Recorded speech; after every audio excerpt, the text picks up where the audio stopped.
이 복된 시간에 주시는 하나님의 말씀은 예레미야애가 2장 1절부터 10절 말씀입니다. 예레미야애가 2장 1절부터 10절 말씀입니다. 구약 1144년입니다.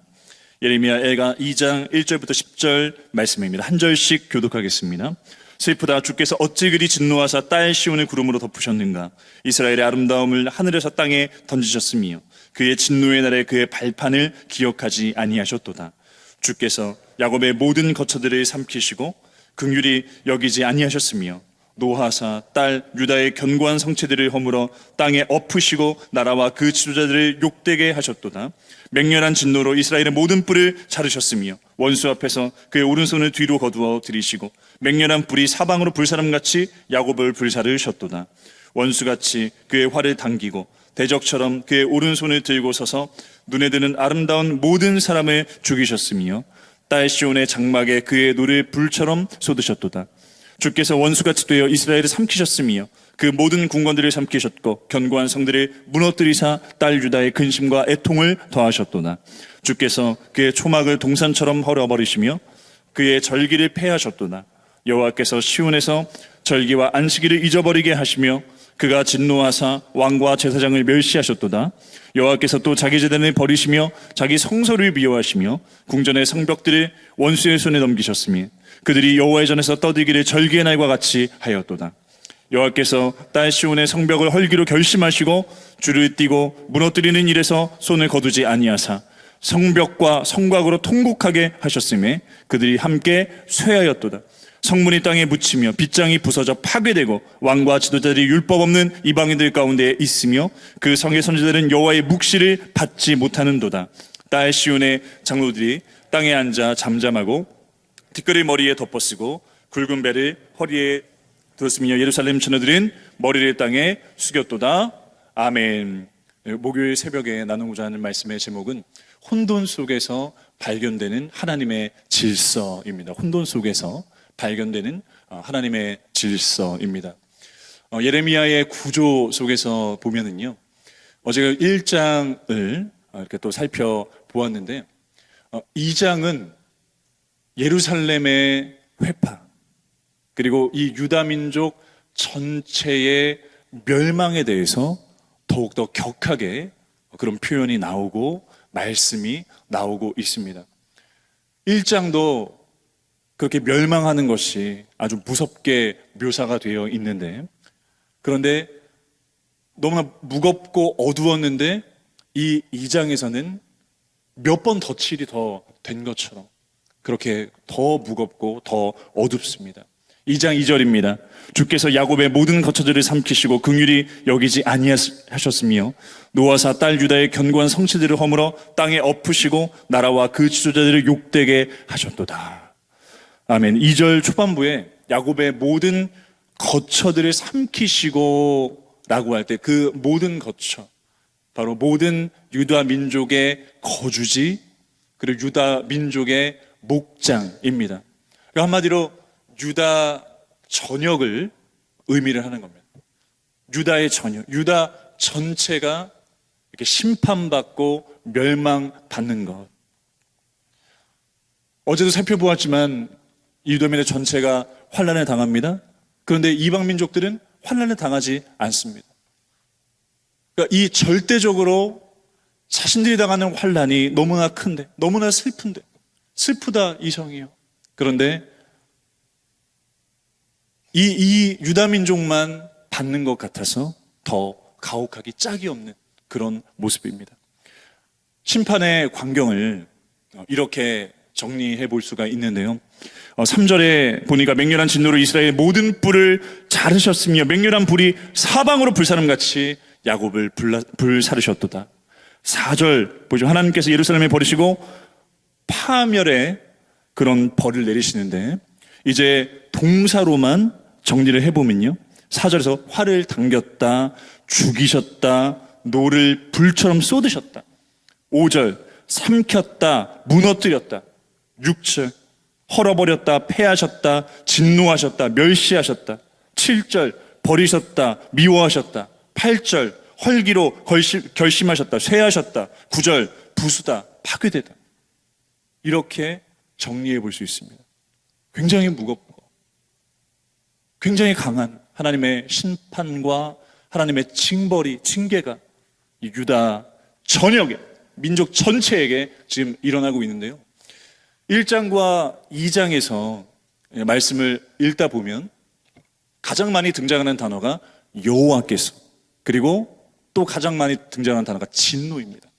이렇게 여호와께서 진노하시는 것으로 이 동사가 정리가 될 수 있습니다. 그런데 더 놀라운 것은요, 오늘 본문의 7절입니다. 우리 7절 한번 보시겠습니다. 여호와께서 또 자기 제단을 버리시며 자기 성소를 미워하시며 궁전의 성벽들이 원수의 손에 넘기셨음에 그들이 여호와의 전에서 떠들기를 절기의 날과 같이 하였도다.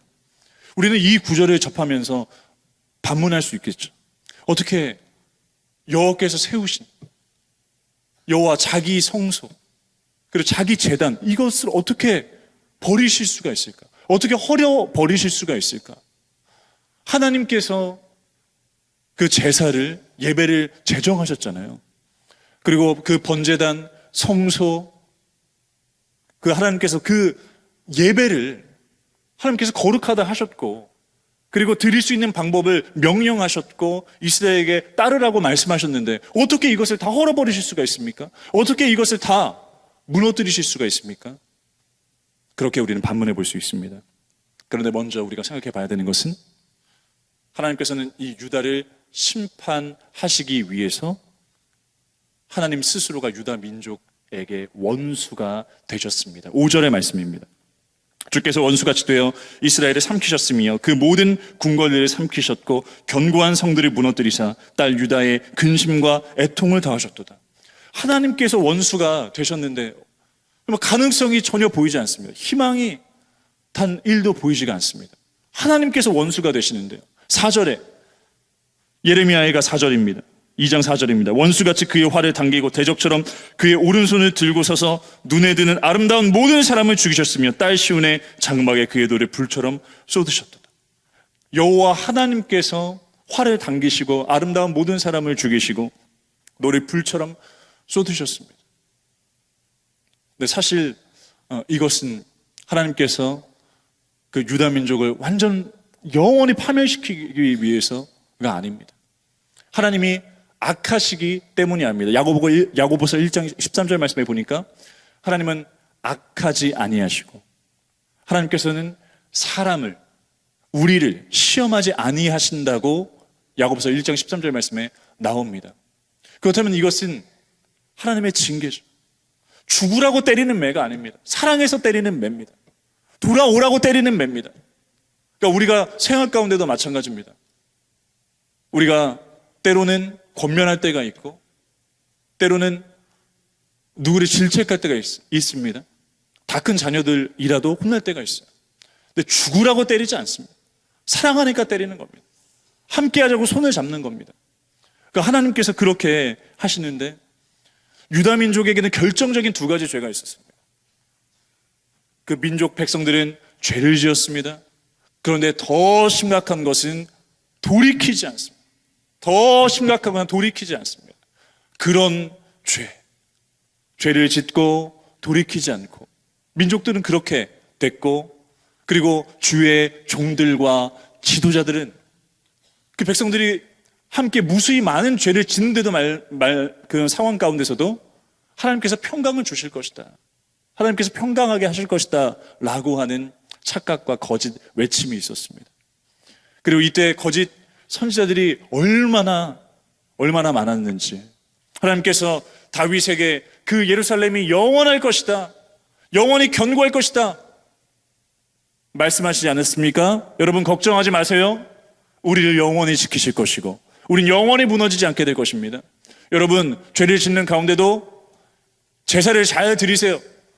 번제, 속죄, 화목제 잘 드리시고 1년에 3번의 절기를 지키면 죄를 지어도 상관없는 것처럼 그렇게 거짓 증거를 하였습니다. 이런 상황 가운데 하나님께서 원수가 되셨기에 이제 징계가 나타나게 된 것이고요. 두 번째로 생각해 보는 것은 하나님께서 이 징계, 심판, 이 이스라엘을 다루시는 것을 통해서, 이 혼돈을 통해서 이것이 하나님의 방법입니다. 이것을 통해서 그 유다 민족이, 내 살아가는 백성이 바른 길로 돌아오기를 원하시는 하나님의 마음을 볼 수 있습니다. 하나님께서는 우리를 사랑하세요. 하나님께서 우리를 보호하십니다. 하나님의 백성들을 지키세요. 그런데 그 백성들이 죄를 지으면 하나님께서는 이 무참히 징계하시는, 근데 그것이 죽으라고 때리는 것이 아니라, 너 원래 그렇잖아, 너 원래 나의 큰 사랑을 받았잖아, 돌아오라, 여호와께 돌아오라, 다시 나에게 그 첫 사랑과 첫 모습으로 돌아오라, 하나님께서 하시는 것입니다. 세 번째, 더 결정적인 것은 어떻게 하나님께서 자신의 성소, 제단을 헐어버리실 수가 있을까요?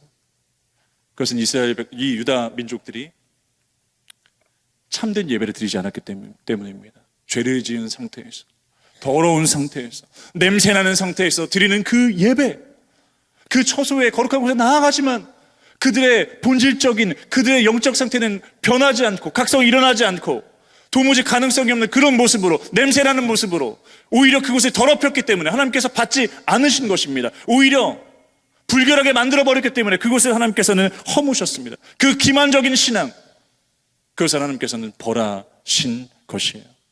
여러분, 우리가 오늘 기도하실 때 우리가 생각을 해 보아야 됩니다. 우리가 단순히 지금도 비전광장을 지나서 엘리베이터를 타고 바깥 엘리베이터, 안쪽 엘리베이터, 또 계단으로 이 자리에 올라오셔서 이 자리에 마치 지정석처럼 늘 앉는 그 자리에서 우리가 예배를 드릴지라도 그 예배의 행위만이 우리에게 있다면 하나님께서 받지 않으십니다. 진정한 우리의 중심과 삶 가운데에 살아있는, 생생하게 살아있는 그 신앙만이, 그 믿음만이 하나님께서 받으시는 것이죠. 우리에게 아무리 경건한 기도와 그리고 아무리 강력한 그 훈련이 있다고 할지라도 우리가 이 밖을 빠져나가서 죄에 슬쩍 눈 감아 버린다면 하나님께서 기뻐하시겠습니까? 하나님이 인도하신다, 기도하면 응답받는다, 우리가 이 교회 안에서 모임 가운데 거룩한 말을 쏟아내고 은혜로 쏟아내고 누구에게 도전을 주지만, 그러나 내 성격이 바뀌지 않습니다. 내 습관이 바뀌지 않습니다. 내 버릇이 바뀌지 않습니다. 관계가 바뀌지 않습니다. 변화가 일어나지 않습니다. 그런 모습을 하나님께서 과연 기뻐하실까요? 우리가 하나님 앞에 예배한다고 얘기하고 신앙 규범을 지키고 교리를 외우고 하지만, 그 훈련 속에서 암송하고 하지만, 그러나 바깥에서 우리 하나님께서 원하지 아니하시는 부정적인 행태를 행하고, 그리고 비윤리적인 사업으로 잘못된 이득을 취하고, 그리고 어려운 사람에게 눈 감고 손 내밀어 주지도 않고, 그것을 하나님께서 기뻐하시겠냐는 것입니다.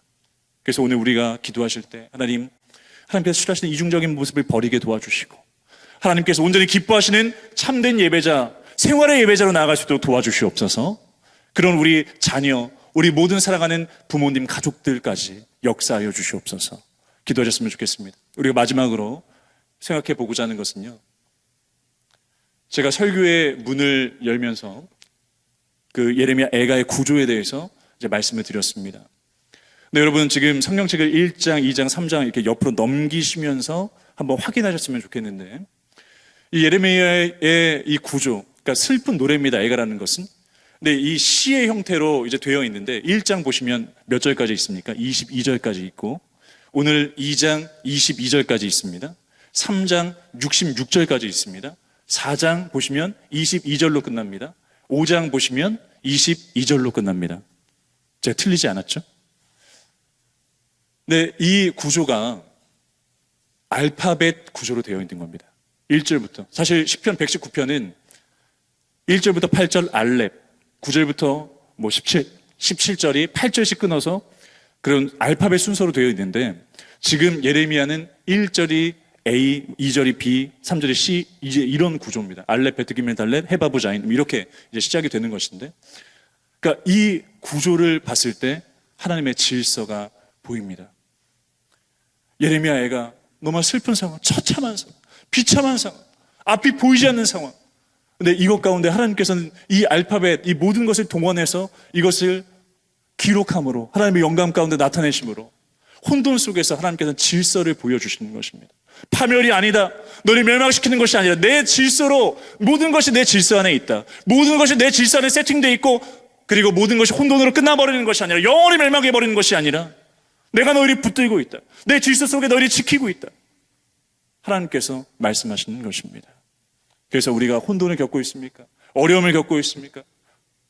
혼돈 속에서 질서의 그 하나님을 믿으시고 오늘도 바라보시면서 우리의 미래와 희망을 주시고 다시 회복시키시고 일으키시는 그 주님을 능히 경험하시고 기도하시는 복된 시간 되시기를 원합니다. 마지막으로 두 구절 제가 읽어드리고 설교를 줄이겠습니다. 예레미야 29장 11절 말씀입니다. 여호와의 말씀이니라. 너희를 향한 나의 생각을 내가 아나니 평안이요 재앙이 아니니라. 너희에게 미래와 희망을 주는 것이니라. 예레미야가 5장 21절 말씀입니다. 여호와여 우리를 주께로 돌이키소서. 그리하시면 우리가 주께로 돌아가겠사오니 우리의 날들을 다시 새롭게 하사 옛적 같게 하옵소서.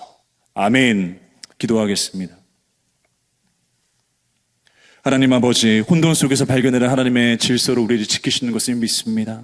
하나님, 이 유다민족이 겪는 환난, 이것이 지금 9월 4일 오늘 현대 바로 오늘로 와서 저에게도 환난이 있습니다. 저에게도 혼돈이 있습니다.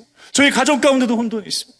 그러나 하나님의 질서 안에 있는 줄로 믿습니다. 하나님 지키시고 인도하셔서 결국 우리에게 미래와 희망을 주시는 그 믿음으로 주님 신뢰하며 나아갈 때에 주여 우리를 붙드시고 회복시키시고 다시 그 복된 자리, 하나님께서 우리에게 주셨던 아름다운 자리로 돌아올 수 있도록 은혜 위에 은혜를 더하여 주시옵소서. 우리의 길이요 진리요 생명 되신 예수님 이름으로 기도드립니다. 아멘.